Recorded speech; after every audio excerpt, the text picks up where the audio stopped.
Hello everyone, আসসালামু আলাইকুম। এই ভিডিওতে আমি আপনাদের সাথে তুলে ধরার চেষ্টা করছি বাংলাদেশ সহ ঢাকা সিটির মধ্যে যে সমস্ত থার্ড পার্টি বাসগুলো সার্ভিস দেয় কিংবা সেই বাসগুলো কীভাবে বানানো হয়, কতগুলো বাস রাস্তায় নামতে যাচ্ছে, সবগুলো বাসই একসাথে তুলে ধরার চেষ্টা করব। অর্থাৎ ভিডিওর স্ক্রিন আপনারা এই মুহূর্তে যে সমস্ত গ্যারেজে বাসগুলোর কাজ চলমান রয়েছেন, এখানে কিন্তু বড় কোনো বাস কোম্পানির বাস এখন পর্যন্ত তৈরি হয়নি কিংবা ভবিষ্যতে হবে কিনা সেটিও আমার জানা নেই। ম্যাক্সিমাম ক্ষেত্রে দেখা যায় সবগুলো লোকাল বাসের কাজ এখানে করা হয়। অর্থাৎ এখানে গ্যারেজের ব্যস্ততা দেখে হয়তো আপনারা বুঝতে পারছেন যে হিউজ পরিমাণে কিন্তু সিটি সার্ভিসের বাসগুলোর কাজ করানো হচ্ছে, কোনটার বডি করা হচ্ছে, আবার কোনটার রিপেন্ট করা হচ্ছে কিংবা কোনটাতে নতুন পেন্ট স্ক্রিন অ্যাপ্লাই করা হচ্ছে। মোটামুটি বলতে গেলে খুব ব্যস্ত সময় পার করছে বডি ওয়ার্কশপের শ্রমিকরা।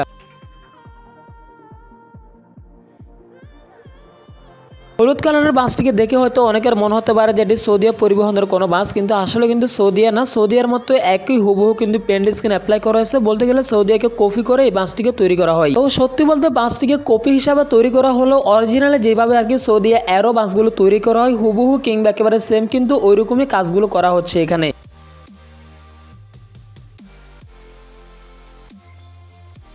তবে এখানে আমি 100% শিওর যে এই বাসটি যখন রাস্তায় নামবে, যেহেতু হুবহু সৌদিয়া পরিবহনের মতো করে এই বাসটিকে তৈরি করা হচ্ছে, যার কারণে দেখা যাবে সৌদিয়া পরিবহনের ব্যানার লাগিয়ে কিন্তু বাসটি রাস্তায় লোকাল সার্ভিস দিবে, ফলে রেপুটেশন খারাপ হবে অরিজিনাল সৌদিয়া পরিবহনের। বাম সাইডে ইবা ট্রান্সপোর্টের দুটি বাসের একসাথে কাজ চলমান রয়েছে, বাসগুলো শীঘ্রই কিন্তু রাস্তায় নামবে। যদিও ইবা নামটি আনা হয়েছিল এনা ট্রান্সপোর্ট থেকে, যেহেতু 3 অক্ষরের নাম। তবে এই বাসের ভিতরে উঠে আমি যতটুকু বুঝলাম বাসটি আসলে লোকালে সার্ভিস দিল। বাসের ভিতরে আর কি যে সিটগুলো অ্যাপ্লাই করা আছে সিটগুলো কিন্তু অনেক বেশি দামি, যেখানে প্রত্যেকটি সিটের দাম পড়ে প্রায় 1400 থেকে 1500 টাকার মতো। পাশাপাশি বাসটিতে 2x2 ফরমেশনের সর্বোচ্চ 40টি সিট ইউজ করা হয়েছে। এছাড়াও প্রত্যেকটি সিটের সাথে হেডরেস্ট, লেগরেস্ট সহ বিভিন্ন রকম সুযোগ সুবিধা রয়েছে। যদিও বাসটিতে এখনো হেডরেস্ট কিংবা লেগরেস্ট গুলো ইউজ করা হয়নি, বাসের কাজ যেহেতু এখনো চলমান রয়েছে।